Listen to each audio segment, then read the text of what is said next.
Alors nous avons le plaisir et l'honneur d'accueillir Béatrice Bourges. Béatrice Bourges qui est en première ligne depuis maintenant quelques semaines avec persévérance et qui méprise la langue de buis ou la langue de bois, la langue de buis étant la variante ecclésiastique de la langue de bois, et qui parle cash devant toutes les télévisions qui l'invitent et souvent avec courage. Vous êtes opposé à des Caroline Fourré ou à quelques autres personnages du PAF, du paysage audiovisuel français, qui a ses singularités.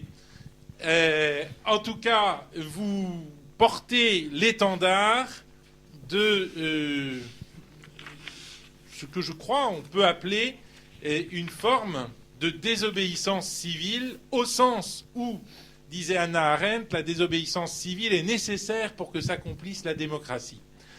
Je crois que, et c'est pour ça que je parle d'honneur de vous recevoir, vous portez ce drapeau avec intrépidité, avec force, et c'est le combat de votre vie. Vous n'êtes pas arrivé là brusquement, puisque je crois qu'il y a 8 ans, vous avez fondé un collectif pour l'enfant, dont vous avez été longtemps porte-parole, mais je dirais que votre action change de dimension et que aujourd'hui, le printemps que vous annoncez nous concerne tous. D'abord, merci beaucoup, mon père. Et puis, merci beaucoup à vous tous, surtout d'être si nombreux, parce qu'en fait, ça déborde. Donc, j'avoue être un petit peu impressionnée. Je me souviens avoir vu un certain nombre d'entre vous avant le 24 mars. Et avant le 24 mars, j'avais annoncé, en fait, un peu ce qui allait arriver. C'est-à-dire que je pense qu'il y a eu le avant 24 mars et il y a eu l'après 24 mars. On est avant le 26 mai. Je pense qu'on est dans l'avant le 26 mai et qu'il y aura un après 26 mai. En tout cas, c'est ce que je souhaite, comme il y a eu un après 24 mars. Alors, en fait, moi, ce que je viens vous donner, c'est un message d'espérance. C'est un message d'espérance malgré ce qu'on pourrait penser, malgré le fait qu'on pourrait se dire, voilà 8 mois, que sans désarmer, et vraiment bravo à vous, bravo à nous, au fond, que sans désarmer, on se bat contre un projet de loi qui est absolument, j'allais dire criminel. En fait, c'est plus que nocif pour notre société. C'est un combat qui est un combat mortel. Et depuis 8 mois, vous vous battez absolument sans relâche contre ce projet de loi. Et ce que je viens vous dire, en fait, c'est que non seulement il ne faut pas arrêter, il ne faudra pas arrêter même si ce projet de loi passe, parce que derrière ce projet de loi s'en profilent beaucoup d'autres, mais surtout, derrière cette première bataille, il y a la victoire. Et c'est ça que je veux porter ce soir, c'est que derrière tout ça, derrière notre combat, il y a la victoire. Donc je voudrais peut-être, je pensais vous parler peut-être un peu en plusieurs parties. La première partie, ce serait de faire le bilan un peu de ce qui s'est passé depuis 8 mois. La deuxième partie, ce serait de vous dire qu'est-ce qu'on peut encore espérer et peut-on encore espérer. Et puis comme vous allez bien évidemment vous douter de la réponse, puisqu'en fait je vous l'ai déjà donné dans mon introduction, la troisième partie, ce sera comment. Comment est-ce qu'on peut faire et comment nous allons y arriver.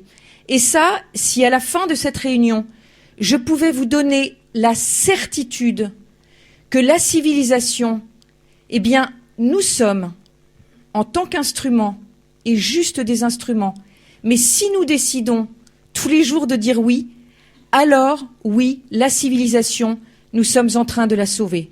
Ça n'est pas grâce à nous, encore une fois, nous sommes juste des instruments, mais je pense que c'est important de savoir que il a besoin de ces instruments. Et ces instruments, c'est nous. Voilà. Alors, on est, en introduction, je vous dirais qu'on est dans un... En fait, on est en train de faire l'histoire. Juste pour vous dire, il y a 8 ans, quand j'ai eu cette intuition très forte que ce combat allait être le combat qu'il allait falloir mener, pourquoi, j'en sais rien, mais enfin bref, c'était une intuition. Donc j'ai écrit un livre d'ailleurs qui est paru en 2008 et qui s'appelle L'homoparentalité en question et l'enfant dans tout ça, où je fais tout un chapitre sur le gender et un autre sur le contrat d'union civile. Donc je vous dirai aussi pourquoi non au contrat d'union civile. Mais il y avait tout un chapitre sur le gender. Je savais que, enfin voilà, c'était une idéologie qui commençait à être prégnante, même si elle n'était pas encore tellement visible. Elle était pourtant très très prégnante. Nous sommes à un moment de l'histoire. L'histoire, c'est aujourd'hui nous qui la faisons. Ne serait-ce que ça vaut le coup d'espérer. Parce que jusqu'à maintenant, l'histoire, on a eu l'impression de la subir. Vous savez, ce fameux sens de l'histoire, où on dit c'est le sens de l'histoire, c'est inéluctable. Eh bien oui, moi je vous dirais ce soir que le sens de l'histoire, c'est pas d'autre, c'est nous. Que la volonté politique, elle nous appartient. Et que la peur a changé de camp. Et que l'histoire, elle se fait avec ce que nous voulons en faire. Alors on est à un moment historique. On est dans le virage. Et ce fameux virage, à nous de le négocier. Donc on en est acteur. Et ça, c'est déjà la première bonne nouvelle. On ne subit plus, on agit. Et en plus, on peut croire qu'on y arrive, pas. C'est juste perdre une bataille. Mais comme vous le savez, on peut perdre une bataille et gagner la guerre. Donc la guerre, on va la gagner. La bataille, je n'en sais rien. C'est pas encore fait, ni dans un sens, ni dans l'autre. Même si, malheureusement, on peut peut-être penser que ça ne se fera pas dans le sens qu'on veut, mais on peut perdre une bataille et gagner la guerre. Donc nous perdrons peut-être, c'est pas encore sûr, une bataille, mais je vous assure que nous gagnerons. La guerre, c'est nous qui allons l'emporter. Je ne peux pas vous dire si c'est dans 1 mois, dans 10 mois, ou dans 1 an, ou dans 3 ans, mais la guerre, nous l'emporterons. Alors si je fais un petit bilan, finalement, on va commencer par les aspects négatifs, et vous allez voir que les aspects négatifs, en fait, je vais les transformer, je vais vous montrer comment de ces aspects négatifs, on peut en faire des aspects positifs. L'aspect négatif, le premier aspect, apparemment, la loi Taubira, eh ben pour l'instant, elle y est encore. Et ce projet de loi, il a avancé, et pas dans le sens qu'on voulait. Donc on pourrait dire que c'est un aspect négatif. L'aspect négatif, donc c'est que cette loi, elle n'a pas été retirée. L'aspect négatif, c'est qu'on est dans un véritable déni de démocratie.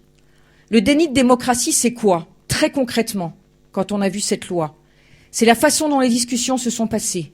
Dès le départ, on a vu que ça démarrait très mal.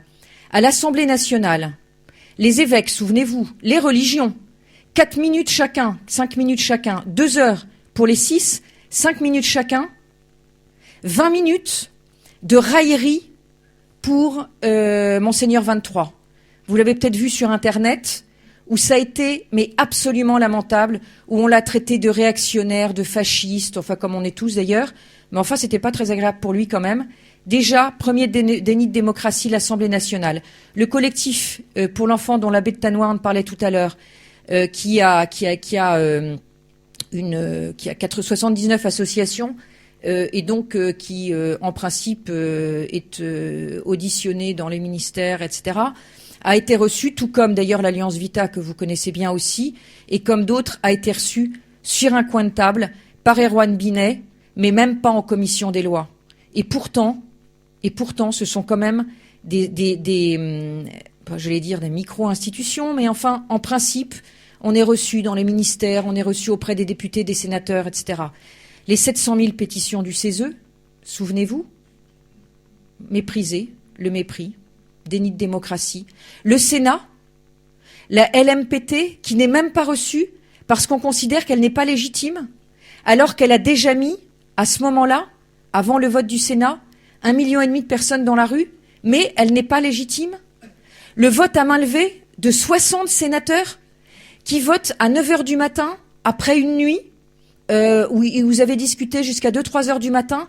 À 9 heures du matin, le vote en catimini, à main levée de cette loi, dans les mêmes termes que l'Assemblée nationale, dans les termes différents de l'Assemblée nationale, mais le gouvernement décide qu'à l'Assemblée nationale, on avance d'1 mois la discussion pour arriver en deuxième lecture, et c'est voté dans les mêmes termes que le Sénat pour éviter qu'il y ait une deuxième lecture au Sénat.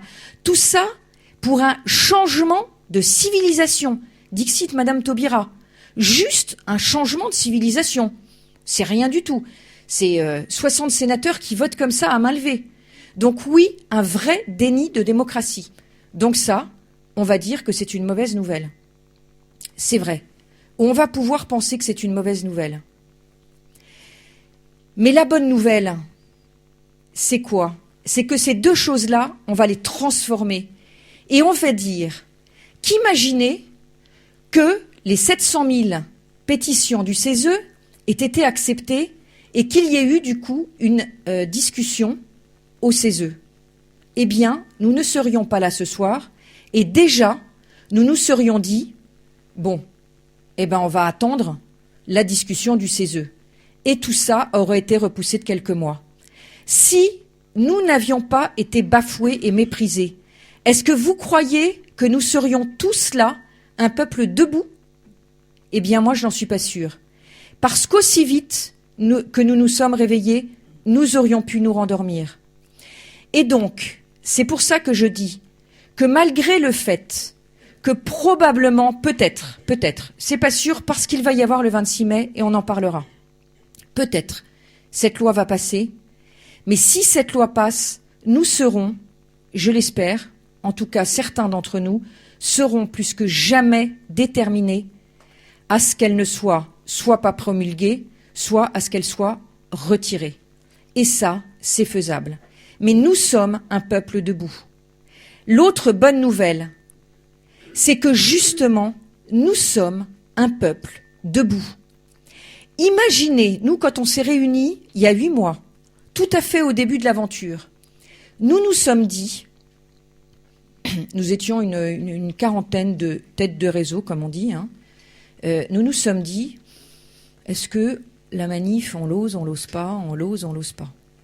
Et avant de l'oser, il a vraiment fallu d'ailleurs qu'on ait énormément de remontées de vous tous, disant, alors, quand est-ce qu'on descend dans la rue? Mais nous nous sommes dit, pour le PAC, s'il y avait 200 000 personnes, on sera au moins 10 fois moins. Jamais on n'aurait pu penser qu'1,5 million de personnes auraient été dans la rue.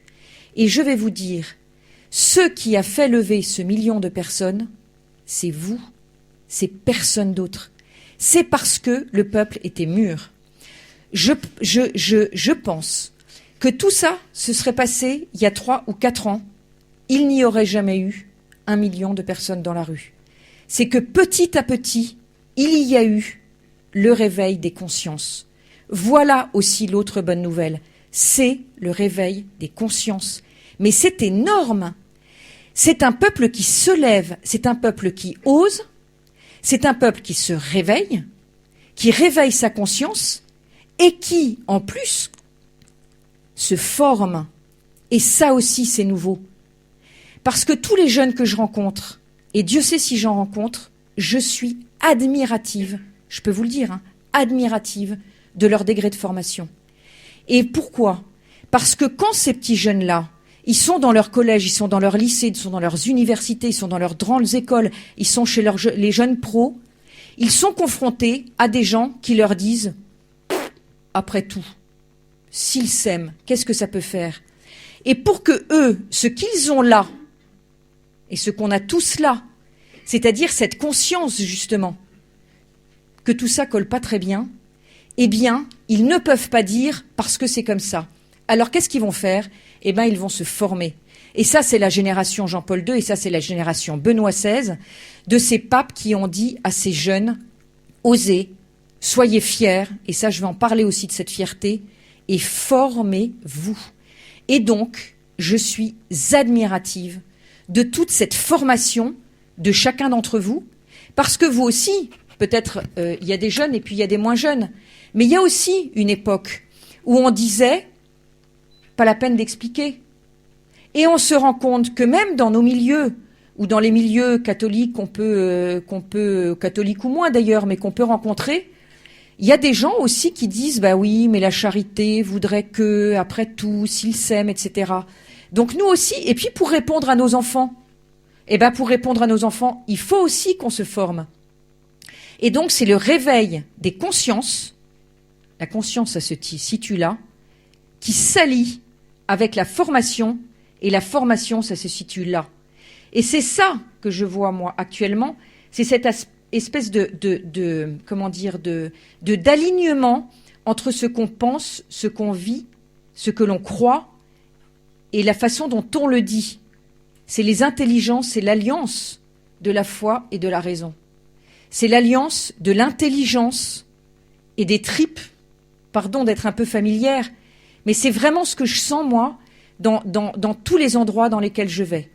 Alors voilà, et ça, je peux vous dire que moi qui suis depuis longtemps sur le terrain, notamment sur ce sujet-là, ça, c'est une sacrément bonne nouvelle.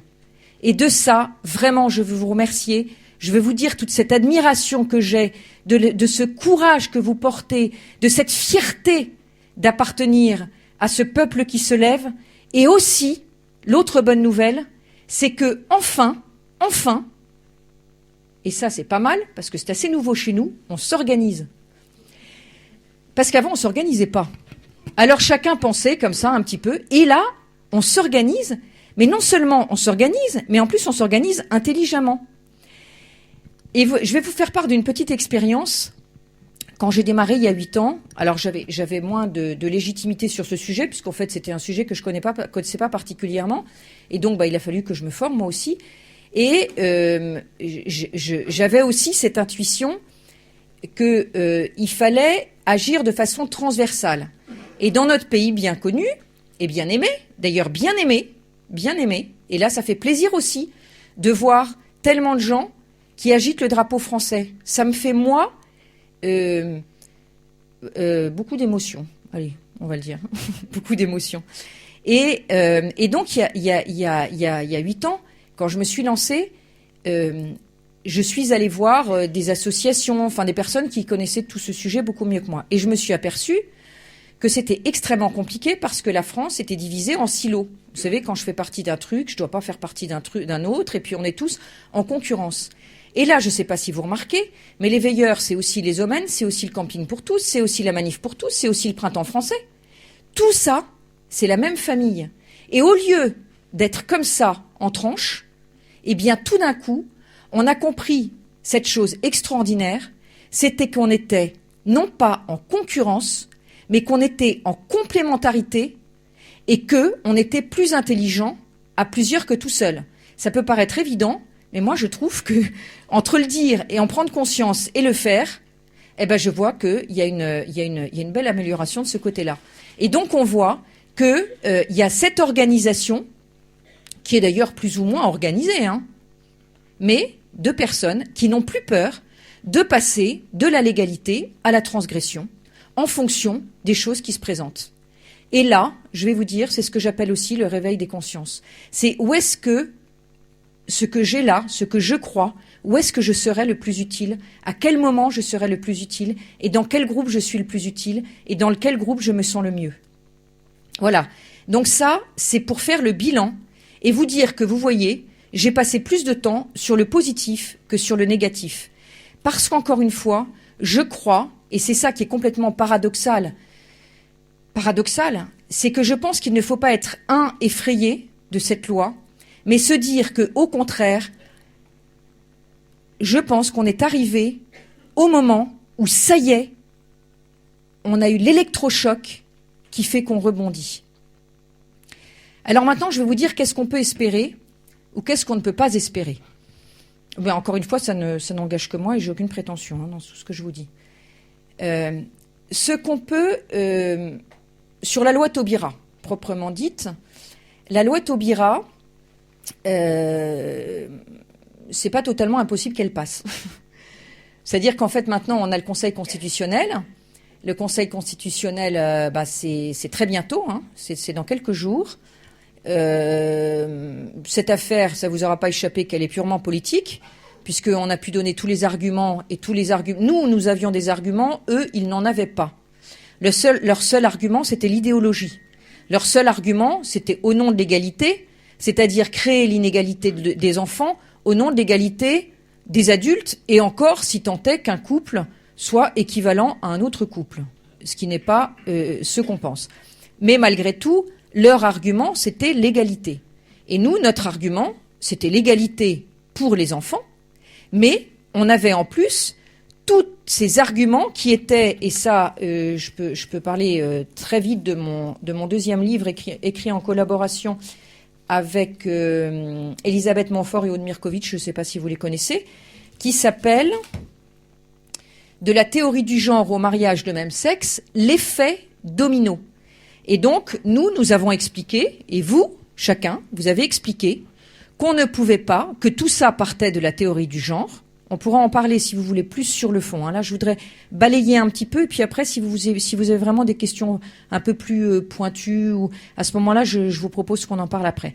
Mais donc que tout ça partait de cette idéologie du gender, et puis qu'on passait de la théorie du genre au mariage, le mariage entre deux personnes de même sexe, entre parenthèses, je dis pas, on l'a appelé le mariage de même sexe pour ne pas dire le mariage homosexuel ou le mariage gay parce que ça ne veut rien dire.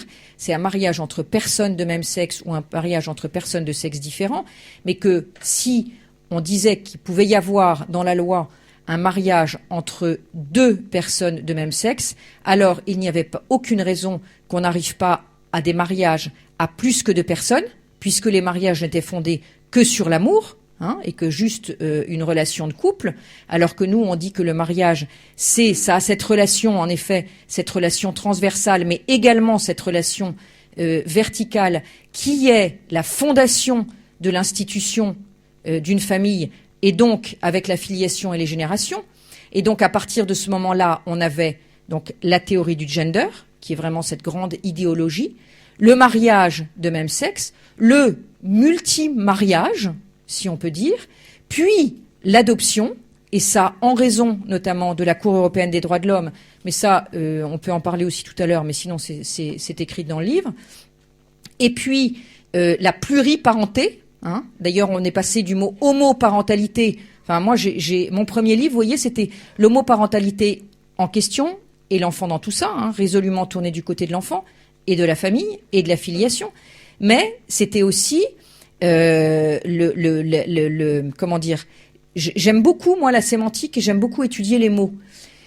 Et j'avais trouvé déjà que le mot homoparentalité que j'avais employé, c'est déjà un mot qui voulait rien dire, mais il fallait se faire comprendre, donc j'avais appelé homoparentalité. Mais là, on est passé de homoparentalité à parenté sociale. Je suis pas venue pour faire une conférence sur le fond, mais franchement, c'est absolument passionnant. C'est absolument passionnant de voir comment on a pu passer d'un mot à un autre pour détourner les mots, parce que vous savez que les guerres se gagnent d'abord par les sémantiques, d'où l'intérêt d'ailleurs de faire des formations et de bien donner le sens des mots, parce que c'est ça qui fait gagner aussi le eux qui font qu'on en est arrivé là. Ils sont passés de homoparentalité à parenté sociale, donc parenté sociale multiparenté, pour continuer mon effet domino, procréation médicalement assistée, au nom de cette fameuse égalité, et puis gestation pour autrui. Donc vous voyez, en fait, comment on passe à cet effet domino. C'était juste pour vous dire, de façon peut-être un peu longue, mais pour bien vous faire saisir, que nous avions des arguments. D'ailleurs, je peux tenir 1h30 sur le sujet sans mettre une seule fois le même argument. C'est-à-dire que nous avons des vrais arguments rationnels et des vrais arguments de justice, et eux n'ont qu'un seul argument qui ne tient pas, dès lors qu'on parle de l'enfant, qui est l'argument de l'égalité. Et bien malgré ça, le projet de loi passe à l'Assemblée, au Sénat, à l'Assemblée. Il part donc au Conseil constitutionnel. donc toujours dans ces raisons d'espérer ou pas, comme donc ce que je viens de vous montrer, c'était que c'était vraiment un sujet qui était complètement idéologique et politique. Donc le Conseil constitutionnel, logiquement, et il y a des constitutionnalistes qui ont fait des pavés épais comme ça, que j'ai lus d'ailleurs, pour dire que cette loi n'était pas constitutionnelle, mais comme c'est un sujet politique, vous allez avoir d'autres constitutionnalistes qui vont trouver qu'il n'y a rien d'inconstitutionnel, et donc il y a des chances, en effet, pour que ça passe au Conseil constitutionnel. Ça peut être promulgué, mais comme on a vu, soit pour le CPE, soit pour 1986-4, avec la loi sur l'école libre, une loi promulguée peut être défaite. Hein. Donc, on peut continuer à se battre au-delà, même si la loi est promulguée, on peut continuer à se battre. Mais de toute façon, après cette loi-là, il y a beaucoup d'autres choses. Quelles sont nos raisons d'espérer ? Nos raisons d'espérer, et quelle va être notre victoire, en fait, c'est même encore plus intéressant. Quelle va être notre victoire ? Eh bien, notre victoire, ça va être le fait que nous allons enfin réussir à faire une politique qui soit fondée sur la défense de l'homme, la défense du plus fragile, la défense du plus faible d'entre nous. Voilà ce à quoi nous aspirons, et voilà comment, à mon avis, le paysage politique va complètement se transformer.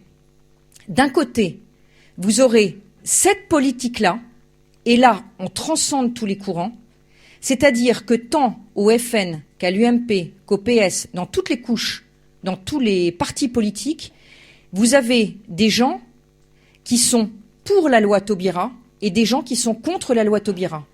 Eh bien, moi, je pense que cette loi, c'est le catalyseur, c'est ce qui va faire que le paysage politique va complètement changer. D'un côté, vous aurez ceux qui sont pour une politique au service de l'homme, et non pas au service de la finance, par exemple, et vous aurez, c'est-à-dire au service du plus fragile, et vous aurez la politique qui est celle qui est libérale-libertaire, qui est celle qui est prônée par le Grand Orient de France. Est-ce que vous vous rendez compte que M. Payon, que M. Cahuzac, que M. Sapin, que M.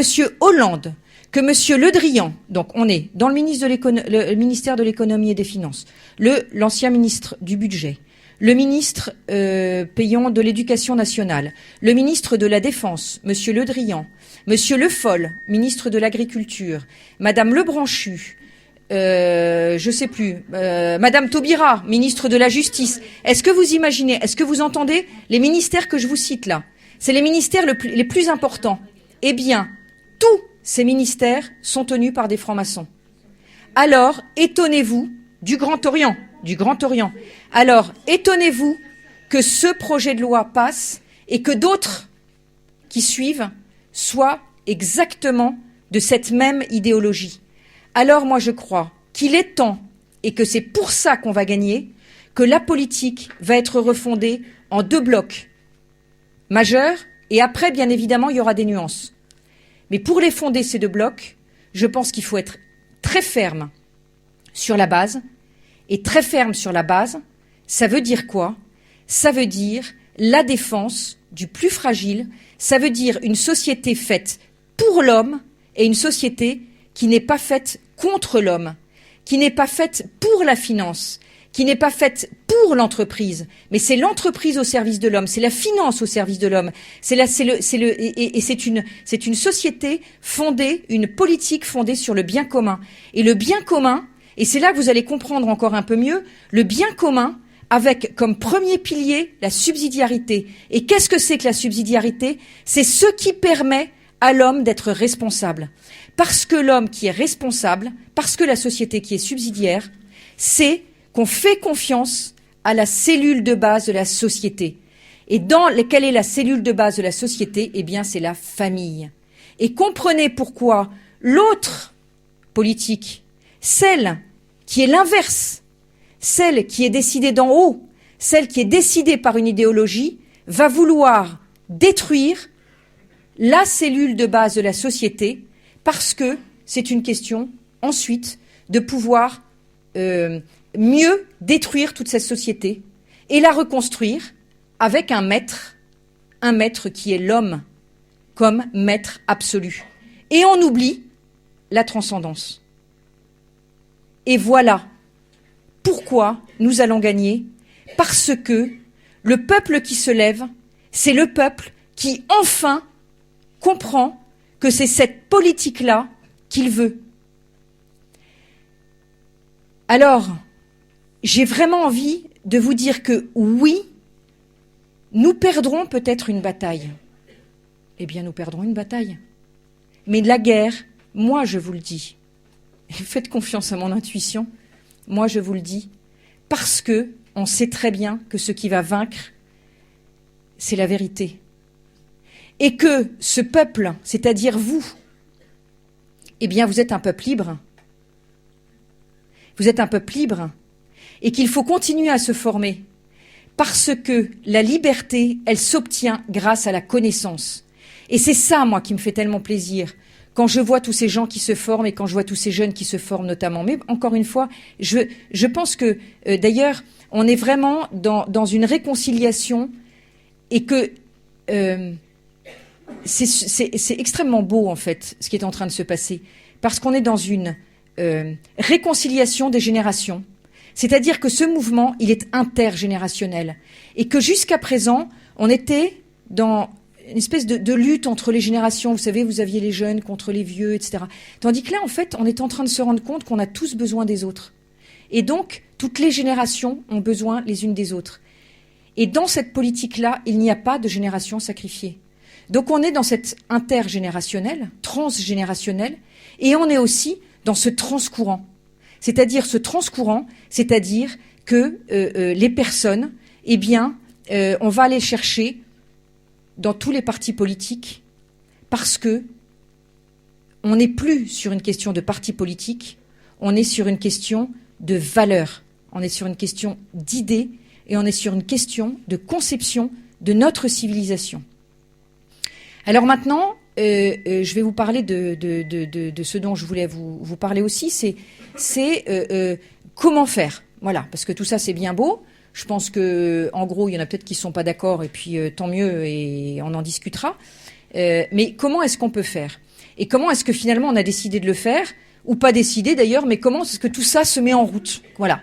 Comment est-ce que c'était ce printemps, ce printemps des consciences, ce réveil des consciences, ce printemps, quel que soit l'âge d'ailleurs, on voit que c'est bourré de jeunes, mais on voit aussi que il n'y a pas que ça. Comment est-ce que ce printemps que j'appelais printemps français, mais bon, c'est pas une marque, hein, c'est plutôt un esprit, le printemps français.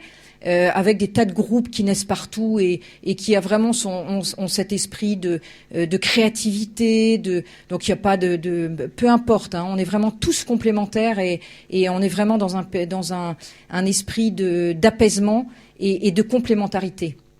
Eh bien, comment on a décidé de le faire, ou comment on l'a fait au début, puis comment finalement on se rend compte que qu'est-ce qui est le plus efficace. Eh bien, finalement, qu'est-ce que c'est que ce printemps? Et c'est un mouvement, des groupes de résistance non violente et transgressive. Et je vous parle de ces trois mots. Résistance, c'est ce que je viens de vous dire, résistance, c'est le peuple qui se lève. Non violente et transgressive. Je vais commencer par transgressive. Transgressive, c'est quoi? Nous, on nous a habitués à être sage. C'est-à-dire, on obéit, d'abord on obéit à ses parents, ensuite on obéit à ses professeurs, on obéit aux forces de l'ordre, on obéit à la loi, on paye ses impôts, on travaille, en tout cas on essaye, on fait ce qu'on peut, mais voilà, c'est ce qu'on est habitué à faire. Et tout d'un coup, et c'est pour ça que c'est difficile pour certains, on dit non. Non seulement vous avez le droit, mais vous avez le devoir d'être transgressif, c'est-à-dire qu'à partir du moment où pendant 8 mois, avouez qu'on a quand même eu une patience d'ange, mais d'ange, parce que on a obéi. nickel chrome. On fait des manifs, on les déclare, c'est impeccable. La première fois, on dit qu'on est 300 000, on essaye de dire non, on était un peu plus nombreux, mais enfin, on fait pas de vagues. Ensuite, on fait 700 000 pétitions, tout ça, c'était nickel chrome. La loi n'est pas respectée par les autorités qui sont censées la respecter, mais voilà. Ensuite, on fait des manifestations, souvenez-vous, le 2 février en province, il y a eu le 17 novembre, il y a eu le 8 décembre, il y a eu plein de dates comme ça, où là, c'était toujours, mais impeccable. Et puis, toujours rien. Et arrive, et c'est pour ça que je vous disais, il y a eu avant 24 mars et il y a eu l'après 24 mars. Arrive le 24 mars, où on est 1 800 000, je crois, personnes dans la rue, et là encore, on nous dit... Attendez, vous étiez 300 000 et encore. Pourquoi est-ce qu'on nous dit qu'on était 300 000 ? Parce que le préfet, souvenez-vous, avait décidé déjà avant qu'on ne serait que 100 000. Il l'avait déjà décidé, hein. Voilà. Donc on devait être 100 000, on était 1 800 000, mais il dit non, mais vous étiez 300 000. Et d'ailleurs, il était tout prêt à dire que 300 000, mais que le mouvement s'essouffle, quoi, en gros. Sauf qu'en fait, il y a eu les Champs-Élysées et il y a eu les forces de l'ordre qui se sont retournés contre les familles. Alors là, nous, qui sommes habitués, depuis qu'on est tout petit, et parce qu'on a été élevés comme ça, enfin en tout cas un grand nombre d'entre nous, j'imagine, parce qu'on a été élevés comme ça, on est habitués à suivre, tout d'un coup, on est complètement désorienté. Enfin moi, en tout cas, j'ai été désorienté. Parce que figurez-vous qu'en France, moi, je croyais de moins en moins. De moins en moins. J'avoue, depuis quelque temps, un peu avant, il y a 8 mois. Mais malgré tout, je croyais encore à un semblant de démocratie ou à un espèce de, de vernis de démocratie. Je savais bien qu'en dessous, il y avait beaucoup de politiquement corrects, qu'on entendait toujours les mêmes, que les médias n'allaient pas forcément dans notre sens. Tout ça, je l'avais observé. Mais je pensais au moins que les forces de l'ordre étaient là plus pour nous protéger que pour nous taper dessus. Et en fait, se passe le 24 mars, et pratiquement tous dans cette salle, ou presque tous, nous avons été gazés. Alors je sais bien que c'est un mot qu'il ne faut pas employer, mais en fait je l'emploie. Donc nous avons été gazés, et puis voire matraqués. Et à partir de ce moment-là, eh bien, est né vraiment ces mouvements transgressifs. Et vivent les mouvements transgressifs, complémentaires des mouvements qui sont plus dans la légitimité. Nous avons tous besoin des autres. Les uns des autres. Mouvement transgressif. Quand une loi n'est pas légitime, alors c'est ce que je vous disais tout à l'heure, nous n'avons pas seulement le droit, mais nous avons le devoir d'être transgressifs. Et donc, maintenant, nous nous trouvons à un virage, et c'est le virage dont je vous parlais tout à l'heure, où comment est-ce qu'on va le négocier, ce virage ? Eh bien, on va le négocier en étant transgressif. Voilà. Et il y aura l'avant 26 mai et il y aura l'après 26 mai. Mais je voudrais revenir sur un autre terme. Et après, si vous voulez, on passera aux questions. Mais je voudrais revenir sur un autre terme. C'est la non-violence. Résistance transgressive et non-violente. Et pourquoi non-violente ? Pour plusieurs raisons. Parce que je crois déjà à la puissance de la non-violence. D'un point de vue philosophique et spirituel, nous sommes pour un monde de paix. Si nous sommes pour un monde de paix, alors le monde de paix, il n'arrive pas dans la violence intérieure. Et donc, oui, je suis vraiment pour une non-violence, pour ces raisons philosophiques et spirituelles, et pour des raisons stratégiques, parce que je crois vraiment à la puissance de la non-violence. Pourquoi ? Parce que regardez ce qui se passe depuis 1 mois et demi. C'est la violence qui est de l'autre côté, qui est obligée de se justifier. Ils n'attendent qu'une seule chose, c'est que nous soyons violents. Parce qu'alors, ils pourront justifier leur violence. Mais si nous sommes non-violents, et de plus en plus non-violents, ça ne veut pas dire seulement, on va parler ensuite des différents mouvements. Ça ne veut pas forcément dire juste les veilleurs ou juste l'un ou l'autre. Hein. Ça veut dire cet esprit non-violent, mais transgressif. Donc après, chacun va là où il se sent le mieux. Mais si nous continuons à être dans cette non-violence, alors c'est comme ça que nous sommes encore plus puissants. Et nous avons des exemples historiques. Nous avons l'exemple de Gandhi, nous avons l'exemple de Solidarnosc, nous avons l'exemple de Václav Havel en Tchécoslovaquie avec la révolution de velours. Nous avons quelques exemples comme ça dans l'histoire qui démontrent qu'il peut y avoir une énorme puissance à la non-violence. Et c'est pour ça que je crois qu'il faut vraiment accoler toujours ces trois mots, la résistance, parce que nous sommes en résistance.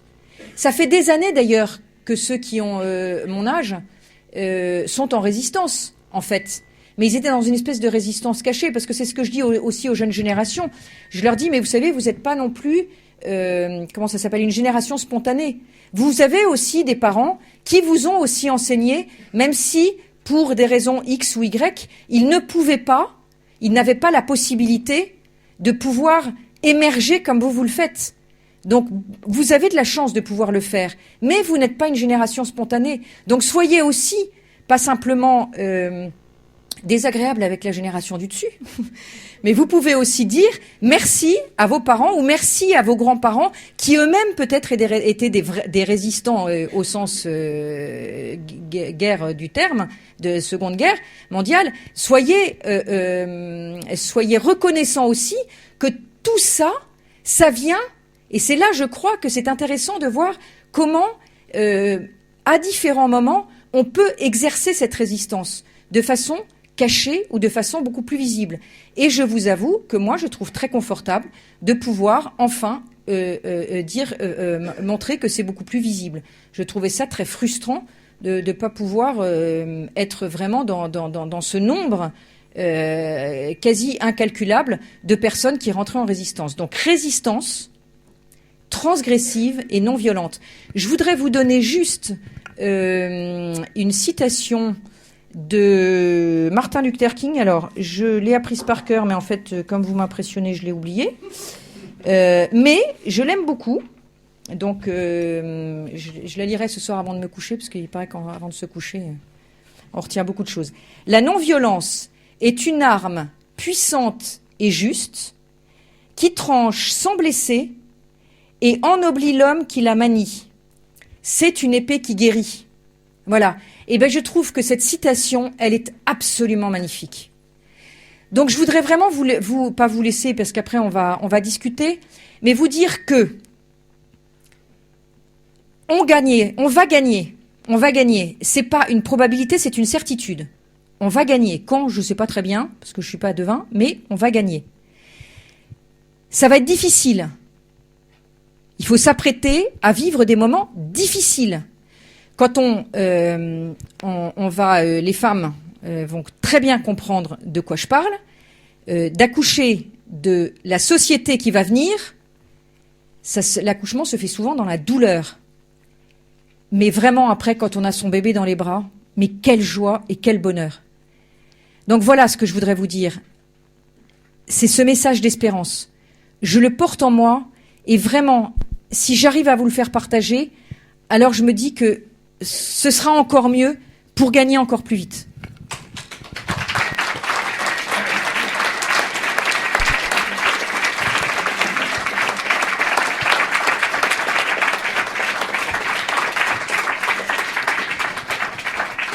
Merci Béatrice Bourges, et bien sûr on est derrière vous pour ce printemps français qui est clos, et qui est clos, comme vous le disiez, je crois qu'il faut se le redire, par nous. Nous sommes les acteurs, et nous devons avoir conscience de notre responsabilité dans cette résistance non violente et transgressive. Vous voyez que j'ai bien appris ma leçon. Bravo.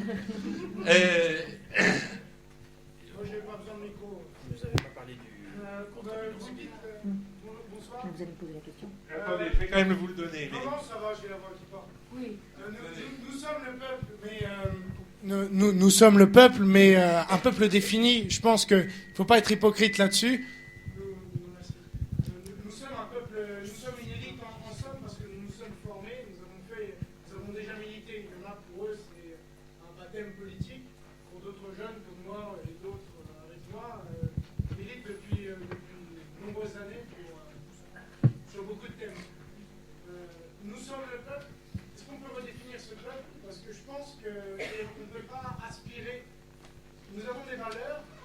bien des malheurs pour avoir toutes ces valeurs. Et on ne peut pas donner ces valeurs à tout le monde. Et nous sommes une minorité de la population.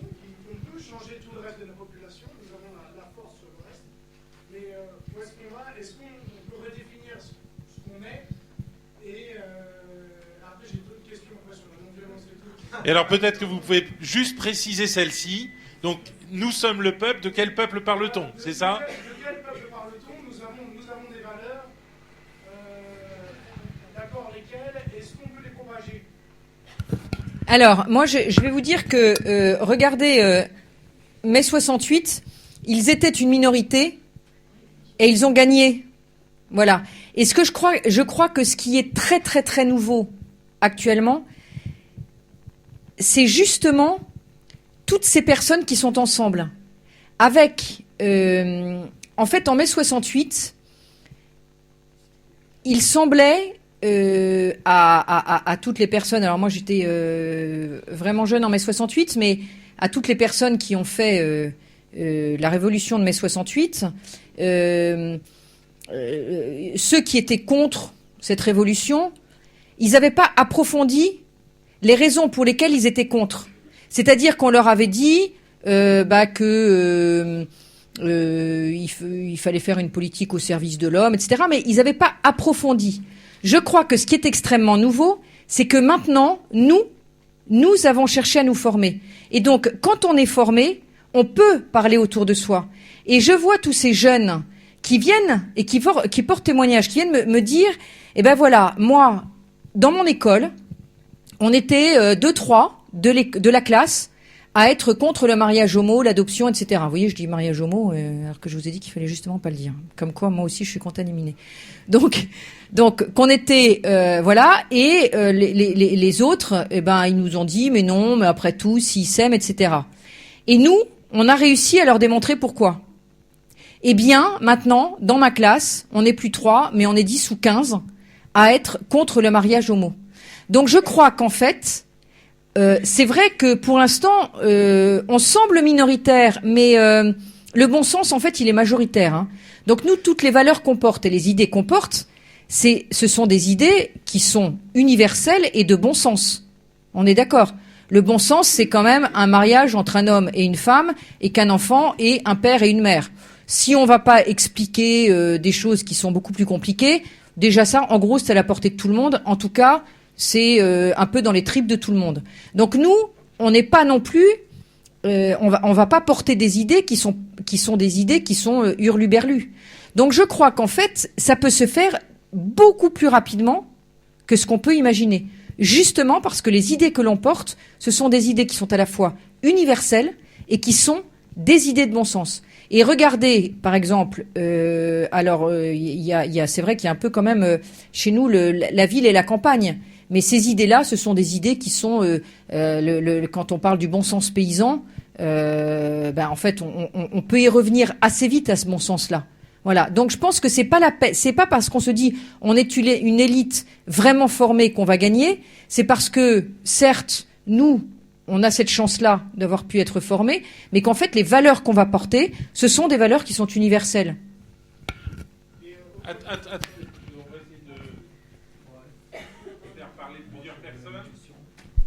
Oui. Attendez, j'ai besoin du micro. Voilà. C'est bon, merci. Alors, bonjour. Je voudrais savoir, bonsoir, si le Printemps français faisait partie intégrante de la Manif pour tous, aussi quels étaient vos rapports avec Frigide Barjot, et comment se fait-il que des partis, enfin des partis aussi bien religieux tels que Civitas ou le FN soient évincés de cette manif? Alors, alors d'abord sur mes rapports, en fait, entre vous et moi, ils n'ont absolument aucun intérêt, eu égard à la profondeur et à ce qui est en train de se passer. Je vais vous dire, ni elle, ni moi ne resteront dans l'histoire. En tout cas, pas moi. Non, mais en tout cas, pas moi, ça, croyez-moi. Donc, je sais que c'est ça qui intéresse. En tout cas, moi, dans les médias, alors c'était même un peu amusant parce que au lendemain du 24 mars, il y avait qu'une seule chose qui intéressait, c'était pas tellement ce qui s'était passé aux Champs-Élysées, c'était la relation entre Frigile Barjot et Béatrice Bourges. Alors je vais vous dire d'abord, avec les deux noms qu'on a, Barjot et Bourges, je suis pas sûre qu'on était fait pour s'entendre absolument. Mais la Bourges n'étant peut-être pas celle qu'on croit. On sait pas. Allez, en tout cas, on a les mêmes initiales. Non, c'est Virginie Télène. Voilà, maintenant chacun le sait. Mais bon, donc voilà.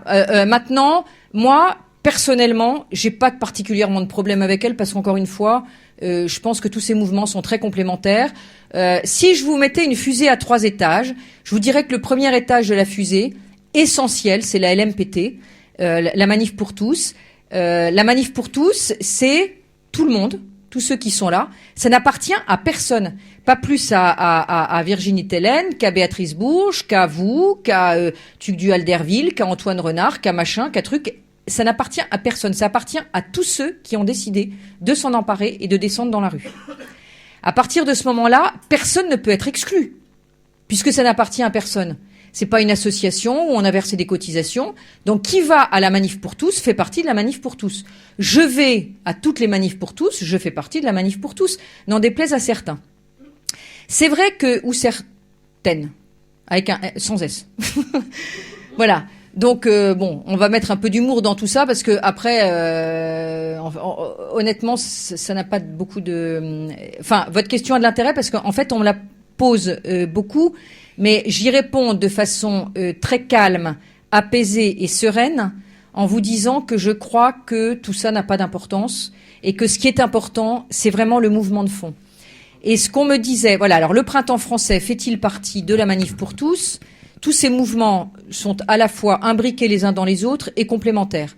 Si je vous fais ma fameuse fusée à 3 étages, le premier étage, ce sera la Manif pour tous, qui appartient donc à tout le monde et à personne, mais qui, en revanche, a son contour déterminé, c'est le fait qu'elle est dans la légalité. Et c'est super, voire indispensable, sinon on n'aurait pas d'autorisation de la préfecture. Le deuxième étage de la fusée, avec une énorme intersection avec le premier étage, c'est le printemps français, dont vous êtes ou pas, en fonction de votre volonté, c'est cet esprit printemps français. Hein. Après, c'est vrai que j'ai déposé le nom, etc., parce que je voulais éviter justement que ce soit récupéré par des gens qui auraient pu être à la fois violents, etc., et que moi je voyais bien qu'il y avait, enfin bref, c'est toujours un peu une intuition chez moi, mais voilà. Et donc, cette très grosse intersection où on voit tout cet esprit, voilà, qui jaillit avec les omens, les veilleurs, ces femmes qui sont allées, enfin ces jeunes femmes qui ont été, voilà, les merveilleuses, etc. Voilà, tout ça. Donc c'est cette grosse intersection, puisqu'en fait ce sont les mêmes personnes. Mais en revanche, pourquoi c'est le deuxième étage ? Parce que c'est transgressif. Et le troisième étage, c'est en vue de quoi on fait tout ça. Et donc, moi, je qualifierais le troisième étage avec une très grosse intersection, mais qui est cet étage beaucoup plus politique, le en vue de quoi, et c'est ce en vue du bien commun. Et donc, c'est le deuxième étage, c'est beaucoup plus militant, hein, mais avec des cellules d'ailleurs de réflexion qu'on monte aussi, où en fait on est dans le troisième étage, et c'est-à-dire, on va pas essayer de faire tomber le gouvernement. Parce qu'en fait, on est quand même là pour ça. Hein. On va pas essayer de faire tomber le gouvernement pour le faire tomber. On va juste pour ça. Ça n'a aucun intérêt. On va le faire en vue de quelque chose. On va essayer que ça dure pas encore 4 ans. J'espère que tout le monde est d'accord là-dessus.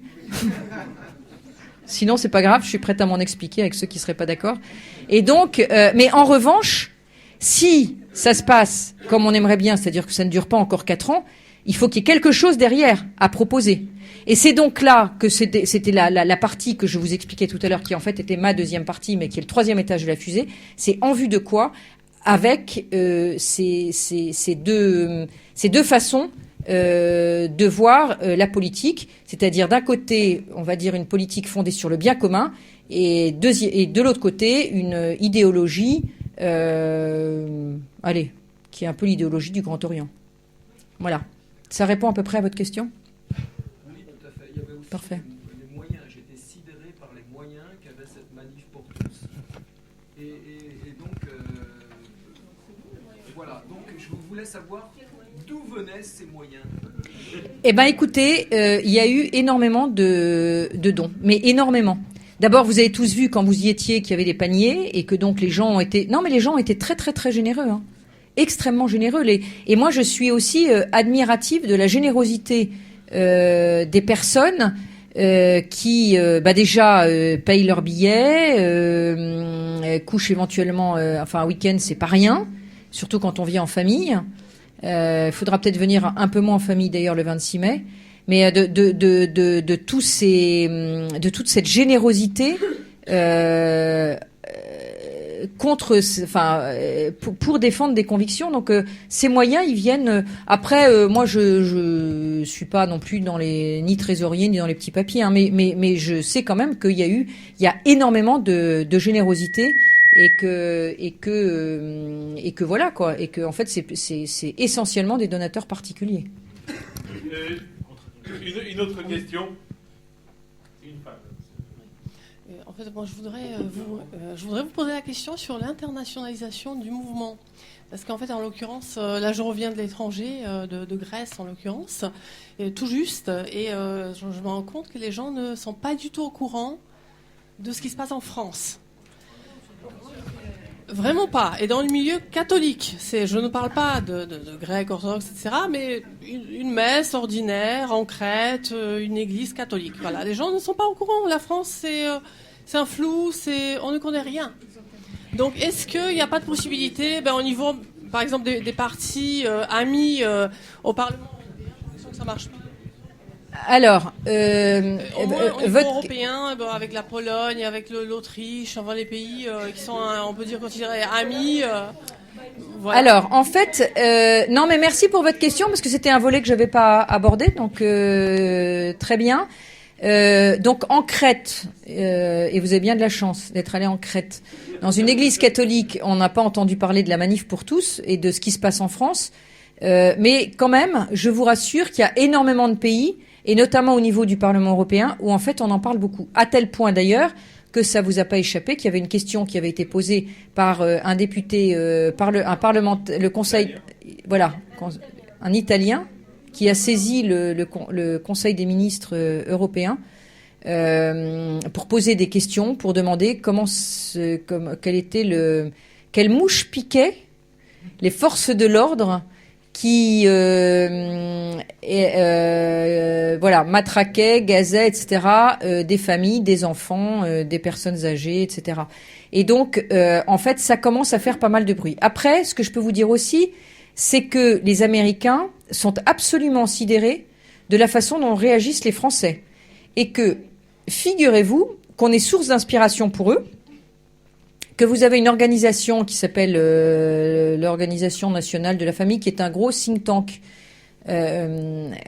américain, qui est en train de prendre vraiment des leçons de la façon dont ça se passe en France.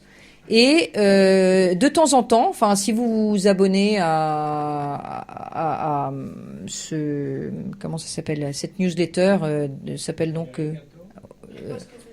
non, c'est organisation. Oui, voilà, c'est ça, exactement, c'est ça. Oui, je sais plus, c'est Organisation Catholic for Marriage ou quelque chose comme ça, voilà. Et donc, mais tapez sur Google quelque chose comme ce que je viens de vous dire et vous allez tomber dessus. Pas Google. Bon, Mozilla ou je sais pas ce que vous voulez. Enfin bref, ou Safari ou. Donc tapez, vous tomberez sur cette page-là et vous verrez que très régulièrement, ils félicitent les Français. Voilà. En Pologne, je sais qu'on en parle aussi pas mal. Donc en fait, si ça commence et je crois que la France est quand même, enfin si les gens sont surtout très étonnés parce qu'ils pensaient que les Français étaient un peuple un peu, voilà. Merci de le dire. Et voilà.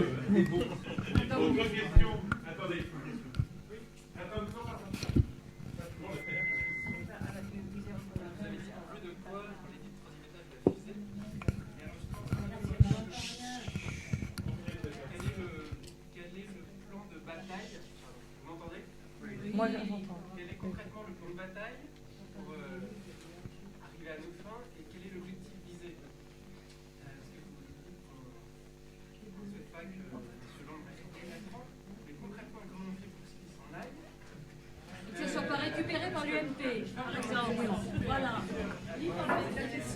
Alors la question, si vous allez me dire si je résume bien votre question ou si je la dis bien, c'est vous avez parlé du 3e étage de la fusée, mais concrètement, qu'est-ce que c'est que ce 3e étage? Comment on y arrive et comment on fait pour que ce soit pas récupéré par des partis politiques? En fait, moi je dirais par des partis politiques. L'UMP actuellement, c'est vrai, mais par des partis politiques en général. Parce que quel que soit le parti politique qui récupérerait, ce serait dommage que ce soit récupéré par un parti politique quelconque, je pense. L'UMP est le plus dangereux parce que, je veux dire, la fraternelle parlementaire, vous n'en avez pas parlé, la fraternelle parlementaire, c'est un enjeu très important. Bien sûr, Tous, absolument. quel que soit le parti. Alors, Non, mais l'UMP va revenir au pouvoir, ce sera pareil. Ce sera le même. donc, j'entends l'énervement de madame, que je comprends très bien. Alors, voilà, Dans un fantasme de la démocratie et avoir comme image à brandir un drapeau en se disant nous battons pour la démocratie. Non. Parce que c'est juste parce qu'on veut garder l'image quand on dit oui, on se bat pour la démocratie, on va un référendum. alors, C'est là-dessus qu'on voit. moi je vais vous dire, je crois que, en fait, plus que de dire quel système politique, j'ai plutôt envie de dire pour quelle valeur politique. À partir de ce moment-là, et donc c'est ce à quoi on travaille, vous dire qu'aujourd'hui, nous avons la solution, ce serait extrêmement prétentieux. Parce que je crois que ce qui est important, c'est de ne pas aller trop vite. C'est de tracer un sillon qui soit le sillon des valeurs, qui soit un sillon contre une idéologie qui est absolument mortifère pour notre civilisation, et qui soit la question, moi, que je poserais, si je peux me permettre, si ça vous va, vous me le direz, c'est comment est-ce qu'on peut faire pour sauver notre civilisation? Eh bien, déjà, sauver notre civilisation, ça passe, avant de passer par le système, parce que des systèmes, s'ils sont pas portés par des valeurs, n'importe quel système peut être épouvantable. Donc, avant de parler du système, qui est très important, je suis d'accord, mais on va dire que là, on serait encore dans ce 3e étage, il va y avoir des paliers, eh bien, de la fusée, eh bien, je dirais plutôt, j'ai l'impression que ça a fait des... je dirais plutôt que comment est-ce qu'on creuse le sillon et sur quelle valeur? Si on veut, et madame a parfaitement raison, que ça ne soit pas récupéré, alors il faut poser des valeurs tellement précises et tellement profondes qu'aucun parti ne pourra le récupérer parce qu'aucun parti ne pourra se reconnaître dans ces valeurs. Donc j'ai pas envie de faire les choses à l'envers. Alors, Si est-ce oui. que je peux me permettre d'intervenir pour essayer d'être l'interprète de celui qui a posé la question tout à l'heure et qui me disait, d'après ce que j'ai compris, concrètement, ça passe par quelle phase? C'est-à-dire, comment est-ce qu'on peut passer de la rue à l'Élysée, finalement? Et par quelle phase? Par-dessus les barrières. N'oublions pas qu'on est transgressif. Non, mais... pardon.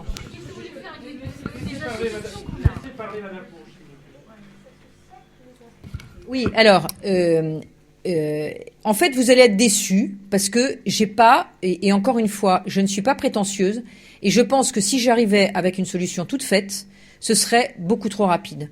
Ce que je vois, c'est qu'on est en train de négocier un virage. Ce que je sais, et ce dont j'ai l'intuition très forte, c'est que le paysage politique est complètement en train de se redessiner au-delà des partis politiques traditionnels. Et quand je dis les partis politiques, je dis tous les partis politiques, y compris le Front National. Parce qu'à l'intérieur du Front National, vous avez des gens qui sont pour la loi Taubira et vous avez des gens qui sont contre. Vous avez plus de gens qui sont contre que de gens qui sont pour, mais moi j'en connais qui sont pour. Donc, c'est pour ça que je vous dis que je pense que ça va se faire au-delà des partis politiques et fondé sur des valeurs. Que si on disait, il faut que ce soit, parce qu'il ne faut pas que ce soit l'UMP, il faut que ce soit le Front National qui récupère, je dirais c'est une erreur majeure. C'est le seul parti qui a dit Non, ça n'est les personnes. Non, mais attendez, madame. Attendez. Je vous avais parfaitement raison en ce qui concerne l'UMP. Vous avez parfaitement raison. Non, mais attendez. J'entends votre colère et je la comprends extrêmement bien, votre colère. Mais extrêmement bien. Donc là-dessus, il n'y a pas de problème. Je la comprends extrêmement bien et je pense qu'elle est partagée par beaucoup. Moi, j'ai un peu arrêté de me mettre en colère parce que sinon, je serais en colère tout le temps. Et comme c'est pas bon pour la santé, je préfère pas être en colère. Mais cela dit, je comprends. Je comprends très très bien votre colère. Maintenant, je pense qu'il n'y a aucun parti politique actuel, même s'il y en a qu'on peut préférer à d'autres, parce que en termes de nombre, on peut considérer qu'il y en a plus qui sont ou moins qui sont, etc. Je pense que à l'intérieur du Front National, on va voir aussi des gens qui sont au Grand Orient. Parce que, mais vous voyez. Donc c'est pour ça que je vous dis, même si je comprends très bien qu'il y en ait qui aient voté pour, c'est pas le sujet, hein. Je dis que je crois qu'on est à un tournant suffisamment important pour que ça mérite de poser la question, est-ce qu'on choisit un parti, est-ce qu'on choisit un système, ou est-ce qu'on choisit des valeurs? Et moi, je suis plutôt partisane de dire on va tracer le sillon et on va pas choisir un parti politique, on va choisir des valeurs. Vous voyez? Voilà. Non, mais après, j'entends. En fait, je vais vous dire ce que j'entends. J'entends ce que vous dites et j'entends surtout dans ce que vous dites votre impatience. Et cette impatience, je la comprends très bien. C'est-à-dire qu'en fait, vous aimeriez, et encore une fois, je le comprends très bien, qu'on arrive avec quelque chose d'un peu tout fait, un truc clé en main. Mais je crois que c'est trop important et trop subtil pour qu'on arrive avec tout de suite, voilà quelle est la solution. Je pense que la solution d'ailleurs, puisque je vous disais quelque chose tout à l'heure, et madame, je m'adresse aussi à vous, je crois qu'on est tous individuellement acteurs de ce changement. Donc, l'homme providentiel, il n'existe pas. D'accord? L'homme providentiel, détrompez-vous. Je crois que l'homme providentiel, il est à l'intérieur de chacun d'entre nous. Et je crois que là où c'est encore différent de d'habitude, c'est qu'on attend celui qui va nous sauver. Mais sauf qu'en fait, il n'y a personne qui va nous sauver. Parce que qui est-ce qui va nous sauver? C'est chacun d'entre nous. Avec l'aide de quelque chose ou de quelqu'un qui nous est supérieur. Et qui, voilà. Et qui est... mais il n'y a pas d'homme providentiel. Il n'y a pas de parti politique providentiel. C'est quelque chose qu'on est en train de construire. Et qu'on va construire ensemble. Mais... donc, c'est pour ça que j'entends très bien ce que vous dites, hein, et vous allez peut-être repartir en disant tout ça, c'était un peu abstrait et tout ça. Et je comprendrai. Je comprendrai aussi, d'ailleurs, peut-être il y en a, mais simplement, je crois encore une fois qu'on est à un tournant, et que ce tournant, il faut le négocier sans précipitation. Parce que si on se précipite, et qu'on ne sait pas d'abord ce sur quoi on s'assoit, quel est notre socle, on risque de tomber dans un parti politique qui va essayer de rafler plus ou moins la mise, parce que, en termes d'électorat, etc., etc. Et je crois que les choses sont beaucoup trop importantes pour qu'on le fasse, c'est désagréable, hein, pour qu'on le fasse avec impatience. Voilà. Alors, oui. Bonsoir. Enfin, alors, je voudrais reposer une question, notamment justement sur les valeurs. On reproche beaucoup dans toutes les manifestations enfin, depuis le début du mouvement, un déni de démocratie et des atteintes aux droits de l'homme. Enfin, c'est ce qu'on entend. Moi, j'ai posé une question un peu provoque. Est-ce qu'on peut vraiment, sans clarifier ou sans mettre en garde, invoquer les droits de l'homme pour défendre notre mouvement, dans le sens où on pourrait aussi considérer qu'ils sont porteurs par des articles qui parlent qu'il n'y a pas de loi pas d'autorité au-dessus de la nation et pas finalement d'autres lois que celle de l'expression de la volonté générale, ce à quoi correspond tout à fait la loi Taubira, puisque c'est très démocratique et c'est l'expression de la volonté générale, en tout cas représentative comme le veut le système français et la Constitution. Est-ce que, enfin voilà, ma question provoque, c'est est-ce que vous mettez les droits de l'homme dans votre système de valeurs, ou sinon sur quoi appuyez-vous votre système de valeurs? Eh bien, Vraiment une question décisive.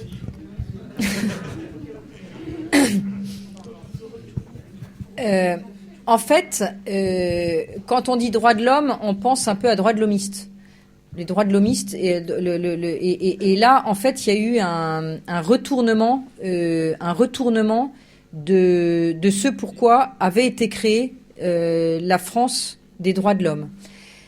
Moi, je pense que vous parlez d'expression de la volonté générale. C'est ça que vous avez dit. Hein. Vous n'avez pas dit l'intérêt général, vous avez dit la volonté générale. Non, mais c'est intérêt ou volonté générale que vous avez dit? Alors, vous dites que la loi Taubira est l'expression de la volonté générale. Et en fait, je pense que la loi Taubira n'est pas l'expression de la volonté générale. Et je vais vous dire pourquoi. Mais après, ça va m'amener à parler des lois en général. Hein. D'accord? Mais en ce qui concerne la loi Taubira, donc cette loi très particulière qu'est la loi Taubira, je pense qu'elle n'est pas l'expression de la volonté générale. Parce que la meilleure preuve en est, c'est que, c'est comme je vous ai dit tout à l'heure, il y a eu un vrai déni de démocratie pour ne pas écouter quelle était la volonté générale. Puisque on n'a même pas, les sénateurs ont voté à main levée, ça c'est totalement inhabituel, ils n'étaient que 60, c'est totalement inhabituel, ils sont 329 en principe. Donc est-ce que là on peut parler de volonté générale? Je ne crois pas. Ensuite, il y a eu les 700 000 signatures du CESE. Sur n'importe quel autre sujet, le CESE se serait saisi de cette pétition. Or là, le CESE ne s'en est pas saisi. Et la volonté générale, elle était dans cette 700 000 signatures, récoltées en l'espace de deux semaines et demie. Donc je crois qu'en ce qui concerne la loi Taubira, elle n'est pas l'expression de la volonté générale. Maintenant, donc ça c'est pour juste, voilà. Maintenant, pour aller, parce qu'en fait ce que vous vouliez amener, je pense, c'est quelque chose de plus général. C'est-à-dire, est-ce que la loi... et là, on arrive dans la loi et la légitimité de la loi. C'est ça. Est-ce que toutes les lois sont légitimes? Est-ce qu'on doit obéir à toutes les lois? Est-ce qu'il y a quelque chose, des valeurs supérieures? Exactement. Eh bien, c'est là que je dis non, toutes les lois ne sont pas légitimes. La loi Taubira, non seulement elle n'est pas la volonté, l'expression de la volonté générale, mais en plus, elle n'est pas légitime. On peut trouver, regarder, est-ce que toutes les lois sont légitimes? Eh ben, écoutez, on va prendre l'exemple du nazisme avec Hitler. Est-ce que l'armée hitlérienne devait ou non suivre les consignes? Est-ce que les forces de l'ordre en France, pardon, vous avez trouvé que je fais un raccourci, et en fait, je le fais pas le raccourci, hein. Mais est-ce que, pour prendre quelque chose de plus, parce que quand même, il n'y a pas de commune mesure, mais est-ce que les forces de l'ordre, actuellement, doivent suivre les ordres parce que l'autorité leur demande de tabasser des femmes et des enfants? Démocratiquement, non. La théorie de la théorie des baïonnettes intelligentes. Voilà. Alors, ça vous. J'ai répondu. je crois, si vous, moi je remercie beaucoup Béatrice Bourges de se plier à ce jeu des questions qui est redoutable, surtout avec le degré de passion dans lequel nous sommes. Et vraiment, bravo à vous de vous plier à ce jeu. Je crois que vous avez répondu et que ce que l'on peut tirer de votre réponse, c'est que tout simplement, nous sommes à un carrefour. Il y a deux conceptions de la démocratie. Et il y a une conception de la démocratie qui est celle d'Antigone, celle où on reconnaît des lois fondamentales qui font l'homme. Et c'est ce que vous avez appelé, je crois, la démocratie pour l'homme tout à l'heure, ou le sens du bien commun. Et puis, vous avez cette démocratie nihiliste, parce qu'il ne faut quand même pas hésiter à l'appeler par son nom, c'est le néant.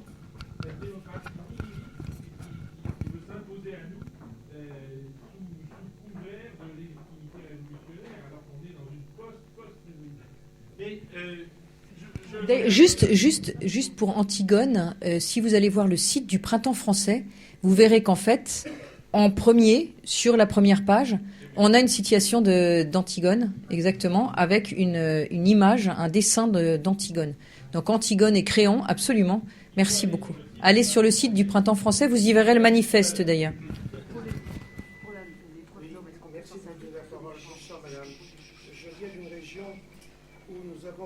célèbre, elle défend les animaux, Brigitte Bardot. Si j'ai bien compris ce que vous avez dit tout à l'heure, Béatrice Bourges, vous défendez les hommes. Ça fera une deuxième bébé. J'ai quand même une question. Une question qui va nous faire redescendre des hauteurs intellectuelles auxquelles je viens de participer. J'ai entendu plusieurs fois tout à l'heure l'expression « nous sommes le peuple ». Je ne sais pas si ce slogan, vous l'avez imité des Allemands de l'Est à l'époque qui définiaient en disant « nous sommes le peuple ». Et est-ce que donc vous avez l'intention, lors de la manifestation du 26 mai, de reprendre ce slogan qui est merveilleux? Bah écoutez, je vous remercie parce que je n'avais pas pensé, mais oui, je pense qu'en fait, il y a, en fait, la politique d'ailleurs, elle est, ça me fait, ce que vous me dites en fait me fait penser à quelque chose, c'est qu'en fait, on est aussi dans deux dimensions de la politique. Pour revenir à ça, on est dans la politique du réel et la politique de la fiction. La politique de du réel, c'est le peuple, c'est-à-dire le réel. C'est vous savez, on disait à un moment, on disait les vrais gens, le vrai peuple, voilà. Et ça, voilà. Et puis de l'autre côté, vous avez cette politique qui est coupée du réel et qui finalement est une fiction et qui est celle qui est fondée sur l'idéologie du je désire, je veux, donc j'ai droit à. Voilà. Quelle que soit la faisabilité, la possibilité. Et je crois aussi. Donc, merci. Nous sommes le peuple. Ce n'est pas la dictature d'une minorité. Tout à fait d'accord avec vous. Ni d'ailleurs d'une majorité. Merci beaucoup. Mais je voudrais rebondir sur Antigone et la violence. Vous êtes non violente et transgressive. Bravo, c'est très bien d'être non violente. Mais la violence, d'où vient-elle originellement? Quand une loi n'est pas légitime, quand Créon n'est pas légitime, la violence vient de Créon, elle ne vient pas d'Antigone. Donc par le simple fait que non violents, nous nous opposons à cette loi, nous sommes considérés comme violents, comme par exemple M. Cambadélis l'a dit aujourd'hui. Or, je veux dire, la violence, il faut quand même la remettre en perspective, elle ne vient pas de ceux qui protestent contre l'illégitimité. Elle est dans ce conflit légitimité-légalité. Bon, donc la violence, elle vient des autres, il faut quand même le dire, puisque nous défendons ce qui est légitime. Mais actuellement, jusqu'où peut aller la non-violence? C'est pas si facile que ça. Quand des gens qui protestent légitimement se font agresser, physiquement, moralement, médiatiquement, quand les enseignants quand il y a des pressions, il y a bien une violence. Et jusqu'où doit-on, dans la non-violence, laisser persécuter les non-violents? Là, il y a quand même un problème qui n'est pas facile à résoudre.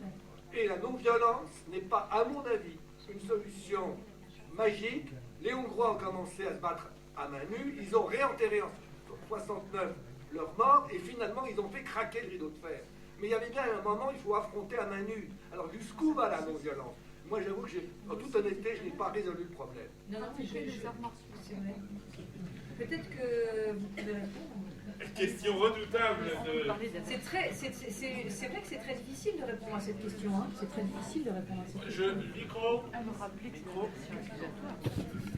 Oui, je crois que plutôt que de répondre d'une manière intellectuelle à cette question, le plus simple est de montrer ce que vous faites, vous, et ce que fait le Printemps français, c'est une non-violence active et efficace qui n'hésite pas à prendre des risques.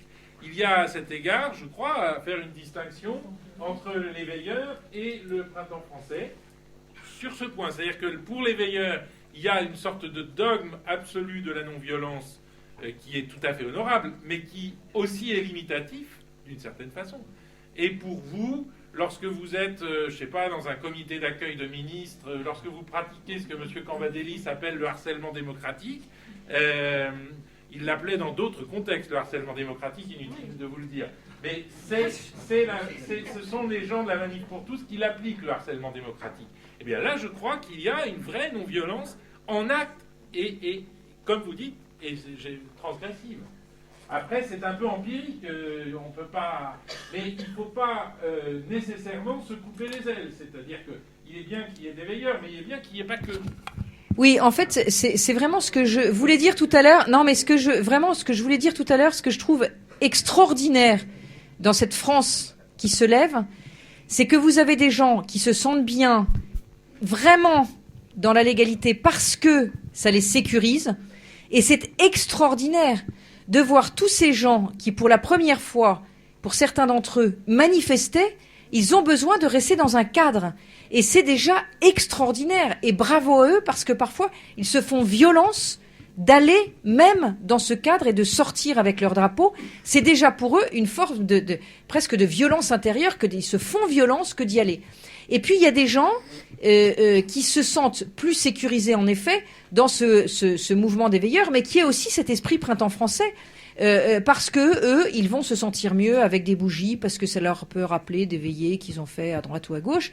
Et c'est aussi merveilleux. Et puis il y a des gens qui vont se sentir mieux au Maine avec des slogans sur leur torse, et je trouve ça extrêmement amusant d'ailleurs, et absolument bourré d'humour. Et eux, ils vont se sentir mieux parce qu'ils vont se sentir dans l'action.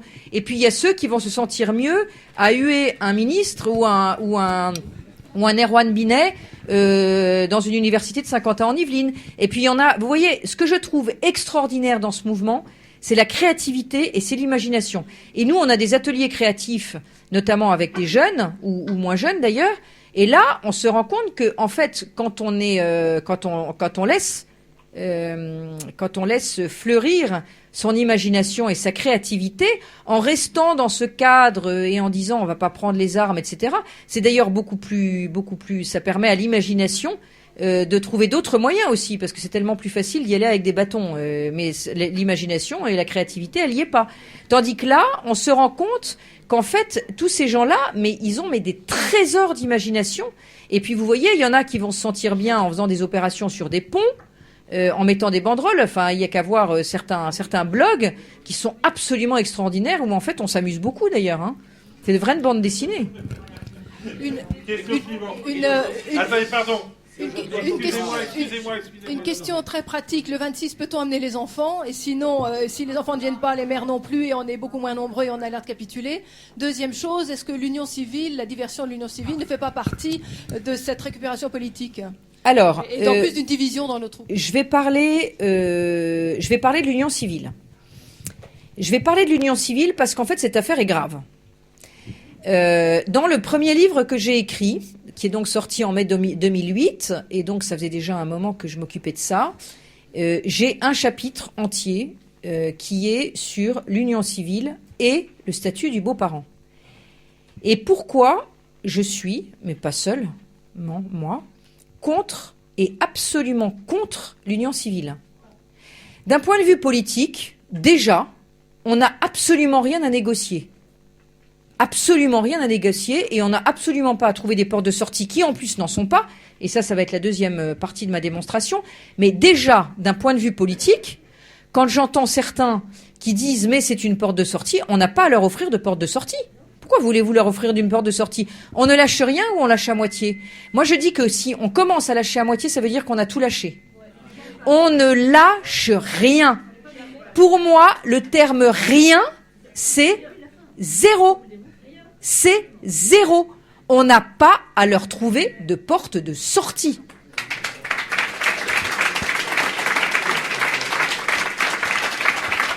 Ça, c'est d'un point de vue politique. Si le contrat d'union civile était une porte de sortie, déjà d'un point de vue politique, je trouve ça nul.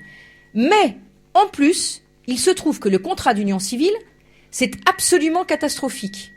Parce que sous couvert de trouver une porte de sortie, on serait, mais de toute façon, pourquoi voulez-vous, honnêtement, qu'ils acceptent un contrat d'union civile, compte tenu du fait que la loi sur le mariage et l'adoption sont votées? Enfin, déjà, moi, il y a une logique qui m'échappe, mais probablement, je suis beaucoup moins intelligente que beaucoup, ou que certains, qui sont très très peu nombreux d'ailleurs. Mais, j'avoue que j'ai rien compris. Mais enfin, bon, bref, pourquoi est-ce que, d'un point de vue juridique, c'est absolument catastrophique? Parce que le contrat d'union civile, c'est la même chose que le mariage. Pourquoi c'est la même chose que le mariage? Parce que ce qu'on dit, c'est qu'il faudrait faire une union civile pour les personnes, une union civile qui serait le mariage sans filiation. C'est-à-dire la même chose, mais on enlève la filiation. Sauf qu'on a une Cour européenne des droits de l'homme. et la Cour européenne des droits de l'homme dit à statut équivalent, conséquences équivalentes. Si le contrat d'union civile, c'est la même chose que le mariage, alors il doit emporter les mêmes conséquences. La conséquence du mariage, c'est la filiation, c'est l'adoption. C'est la conséquence du mariage qui est l'adoption.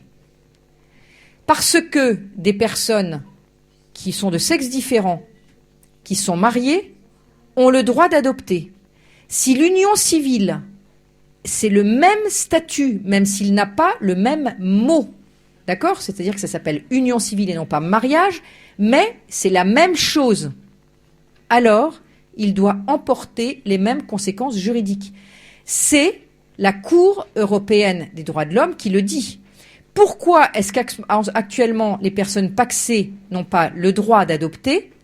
Parce que le pax est un statut qui est différent de celui du mariage. Le jour où le pax sera la même chose que le mariage, alors les personnes pacsées auront le droit d'adopter selon la Cour européenne des droits de l'homme. Et il y a encore un arrêt autrichien qui, sur une affaire qui est à peu près similaire, nous le dit et qui a été jugé il y a quelques mois, rendu il y a quelques mois.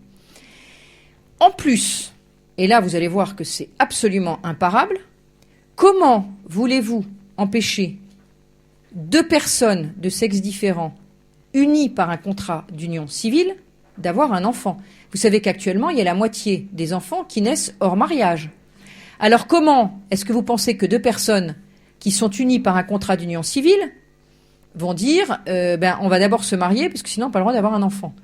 Évidemment que s'ils veulent avoir un enfant avec un contrat d'union civile, ils auraient un enfant. Expliquez-moi comment est-ce qu'il n'y a pas de filiation dans ces cas-là. Il y a évidemment une filiation. Donc vous voyez bien que à partir du moment où deux personnes de sexe différent sont unies par un contrat d'union civile et ont une filiation, évidemment que les personnes de même sexe vont dire, eh bien, au nom de cette fameuse égalité, puisqu'il y a filiation lorsque deux personnes de sexe différent sont unies par un contrat d'union civile, alors nous aussi, nous devons avoir droit à cette filiation. Et donc, vous voyez comment est-ce que les juges européens obligeront la France à, lorsqu'il y aura, s'il y avait un contrat d'union civile, à passer à l'adoption, soit même à l'intérieur de la France. Comment est-ce qu'on serait obligé de reconnaître le droit de la filiation ou une possibilité de filiation à des personnes de même sexe à partir du moment où des personnes unies civilement de sexe différent auront un enfant? On va quand même pas leur retirer l'enfant en disant c'est le contrat d'union civile, c'est la même chose que le mariage sans la filiation. Bien évidemment que immédiatement il y aura la filiation. Donc vous verrez que le contrat d'union civile, c'est exactement la même chose que le mariage, sauf que c'est reculé un tout petit peu, mais là c'est absolument catastrophique. Donc encore une fois, d'un point de vue, que ce soit d'un point de vue politique ou que ce soit d'un point de vue juridique, le contrat d'union civile, c'est une catastrophe. Et encore une fois, on n'a absolument pas de sortie, de porte de sortie à leur offrir, surtout quand cette porte de sortie n'en est pas une. Alors moi je dis, on ne lâche rien, on ne lâche rien, on ne lâche rien. Et pour moi, rien, c'est rien.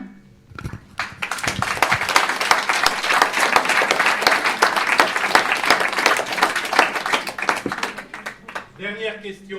Il y a une question sur les enfants. Avec les enfants, là. Ah oui, peut-on emmener les enfants? Ah, la question sur les enfants. Je me disais, mais je viens d'en parler des enfants avec la filiation. D'accord. La question sur les enfants. Écoutez, moi, je pense qu'il se passera des choses le 26 mai. Ce serait hypocrite de dire l'inverse. Maintenant, il se passera des choses le 26 mai pour ceux qui veulent qu'il se passe des choses.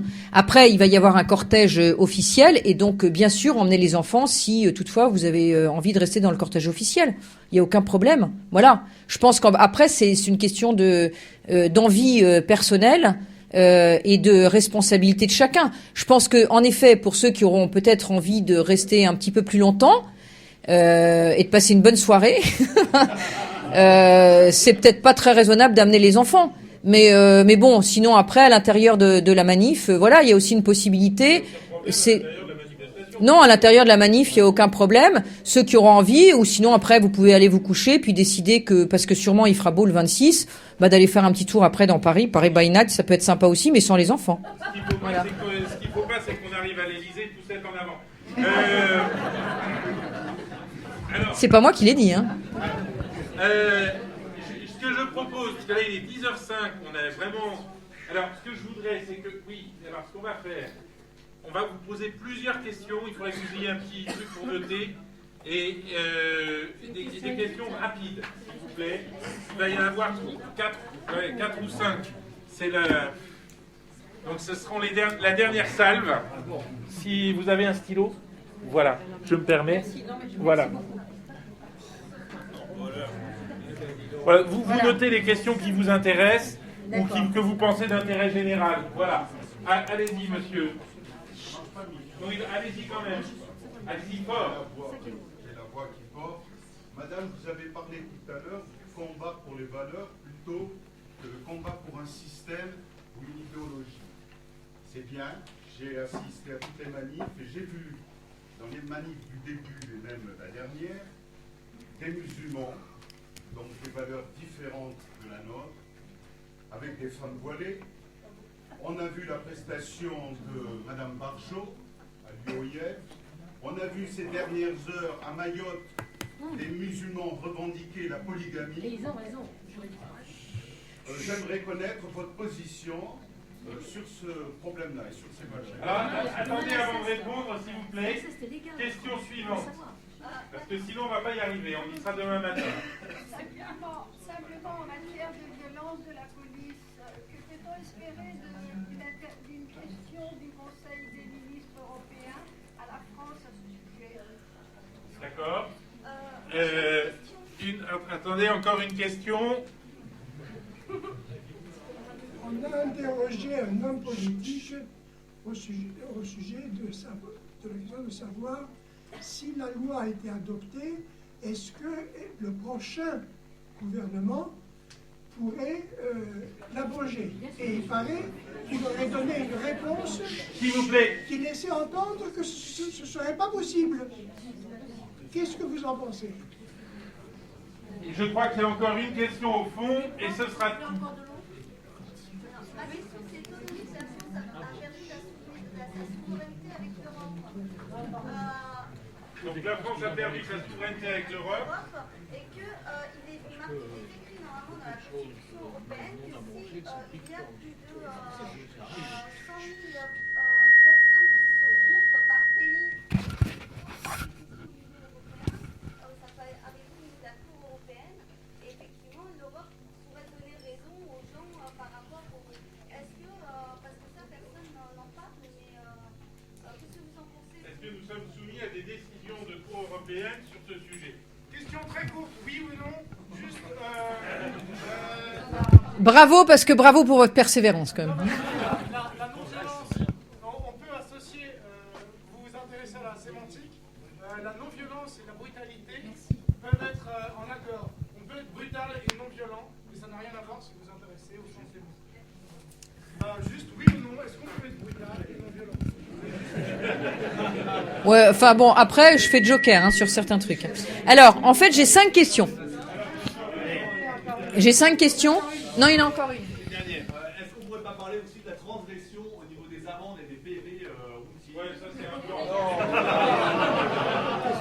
Oui, moi je suis d'accord. Je vote pour. Voilà.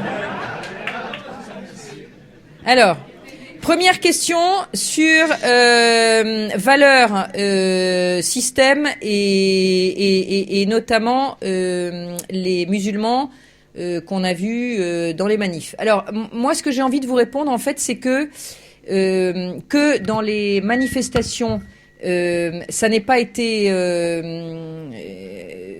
juste...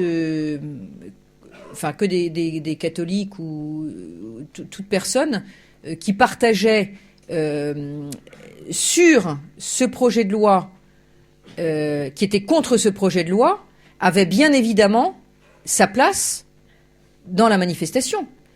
Parce que on est sur un projet de loi. Donc, les gens qui ont manifesté, et ils en avaient parfaitement le droit, ont manifesté contre la loi Taubira. Et ça, les musulmans et les femmes voilées et les hommes musulmans, etc., ils ont parfaitement... L'UOIF, c'est tout à fait autre chose. Moi, j'ai été assez choquée, en fait, parce que dire un samedi saint que les musulmans sont l'espérance de la France, je trouvais que c'était un peu moyen. Vous savez que je voyais que je pratique pas la langue de bois. Cela dit, que des musulmans qui sont contre la loi Taubira et naturellement leur place dans la manif, je vois pas au nom de quoi je leur interdirais, compte tenu du fait qu'ils partagent cette valeur-là, qu'on leur dise non. En revanche, quand je parle de valeurs et de système, on est là sur les autres valeurs qui sont pas... La loi Taubira, elle n'emporte pas toutes les valeurs à elle seule. Mais en revanche, quand je vous parle de valeurs et de système politique et donc de valeurs politiques en vous disant qu'il faut commencer par s'appuyer sur des valeurs avant de définir un système, je pense que c'est le bon ordre des choses, que ceux qui ont voulu aller trop vite se sont parfois plantés. Et on a des exemples dans le passé. En revanche, je ne suis pas sûre de partager les mêmes valeurs que les musulmans qui veulent impérativement que leurs femmes soient voilées. Donc à partir de ce moment-là, on va voir jusqu'à quel point on a les mêmes valeurs. Mais je pense que assez vite, il y a un certain nombre de valeurs qu'on ne partagera pas. Donc là, on est encore dans autre chose, c'est-à-dire qu'on est il y a un moment où probablement, en effet, on va se retrouver avec des valeurs qui ne seront pas communes. Est-ce que mais je peux me permettre, oui, pour être clair, est-ce oui, que vous acceptez la référence chrétienne? Je ne parle pas de la foi chrétienne. Hein. Est-ce que vous acceptez la référence chrétienne comme incontournable dans ce débat? Pas la foi, hein, mais la référence. La référence, c'est-à-dire dire qu'on a des valeurs judéo-chrétiennes, par exemple. Oui, bien sûr. Oui, absolument. Et je pense que c'est une erreur de ne pas le faire. Parce que c'est tout simplement la vérité et qu'on n'a pas honte, on n'a pas à avoir honte de la façon merveilleuse dont notre civilisation a été forgée, notamment avec ces valeurs-là.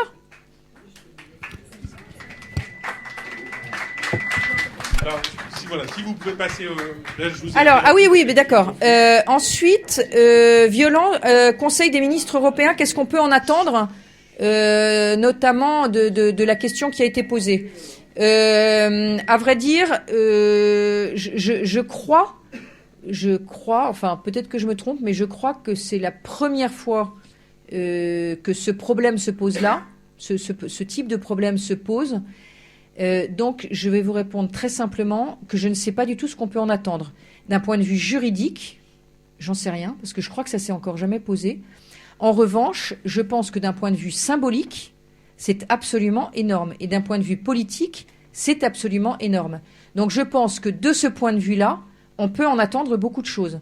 C'est-à-dire qu'à partir du moment où il y a un député qui attire l'attention là-dessus, je vois difficilement, et qu'il y a une question qui est posée, et que donc l'Europe va avoir les yeux rivés sur ce qui se passe en France, je pense que c'est quand même difficile pour le gouvernement français de pouvoir justifier tout ce qui se passe, tout ce qu'on voit sur les réseaux et autres. Voilà, donc je réponds pas de façon très précise parce qu'en fait, j'ai pas de réponse très précise. Mais je pense que symboliquement et politiquement, c'est très fort. Ensuite, abrogation, oui. Oui. La réponse est oui. Et bien sûr, une loi promulguée peut être abrogée. Ça, la réponse est oui. Ça, c'est volonté politique. C'est une question de volonté politique. Voilà. Donc, juridiquement, c'est possible. Législativement, c'est possible. Et politiquement, c'est si on en a la volonté. Voilà. Ensuite, qu'est-ce que c'est quoi? Parce que j'ai... Ah, c'était l'histoire de... J'ai extrêmement mal écrit, donc j'ai écrit Europe. C'était quoi? Ah oui, l'histoire des signatures et des pétitions, c'est ça? En fait, on a quand même encore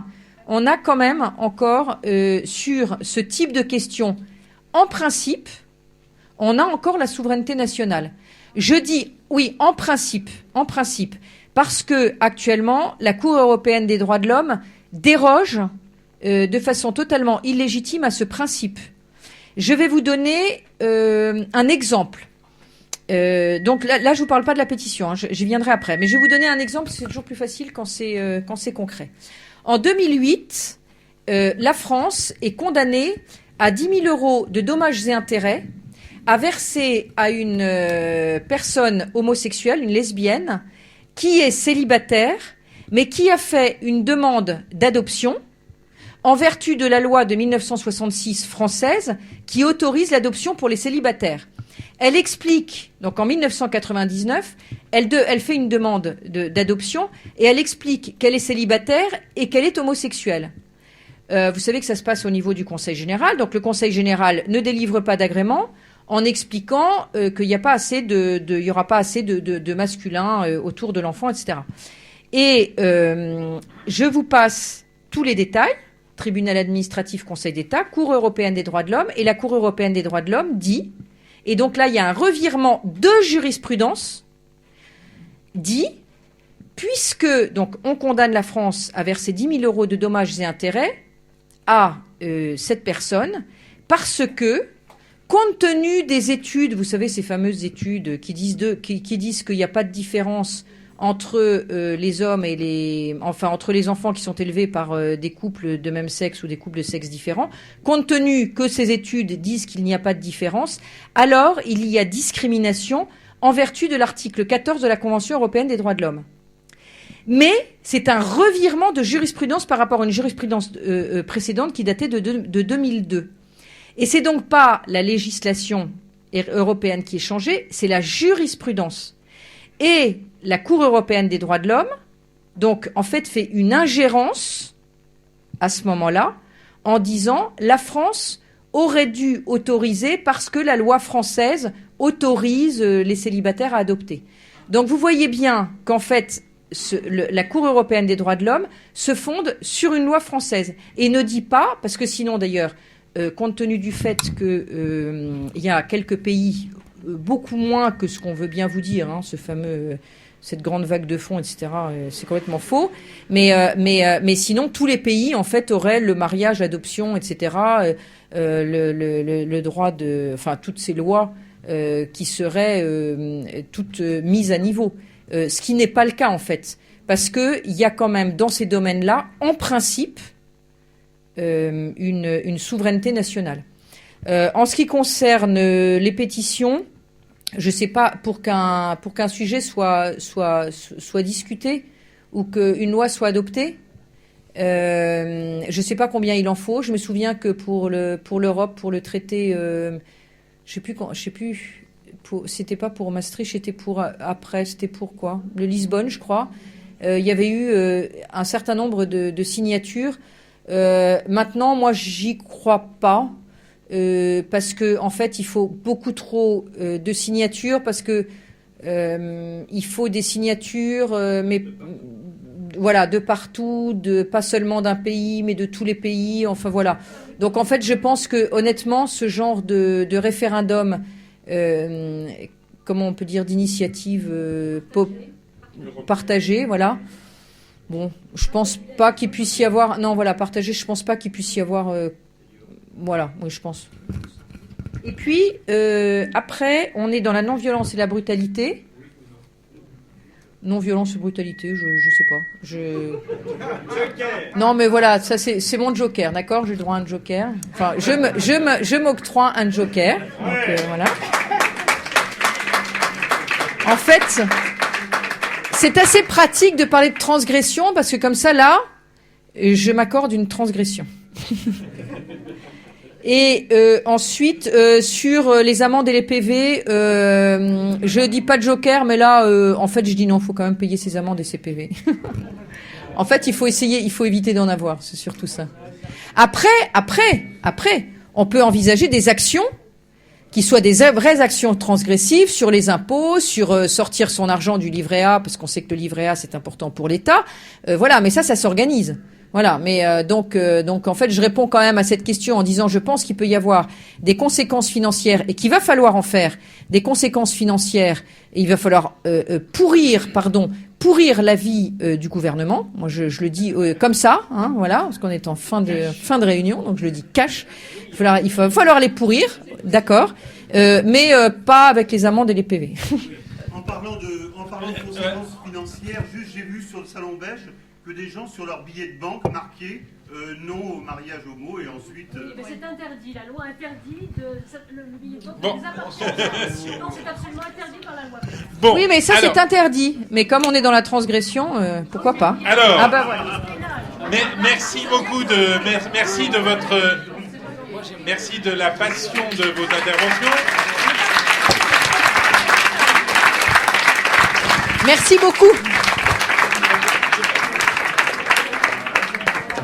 En votre nom à tous, merci à Béatrice Bourges qui a merveilleusement joué le jeu. Et je pense que vous avez un bel avenir politique devant vous. Et, en tout cas, vous nous avez fait une belle démonstration ce soir.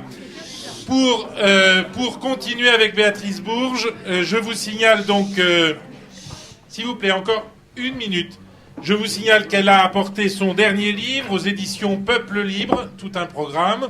C'est De la théorie du genre au mariage de même sexe, l'effet domino. C'est co-signé avec Aude Mirkovic et Elisabeth Montfort. Et je pense que vous ne pouvez pas partir sans. Ça vaut 8 €. Voilà. Mardi prochain, puisqu'ici nous avons des conférences tous les mardis, nous parlerons de Saint-Augustin. Et nous parlerons de la vie de Saint-Augustin avec Maître Daniel Eck et du nécessaire retour à une théologie augustinienne avec votre serviteur. Voilà.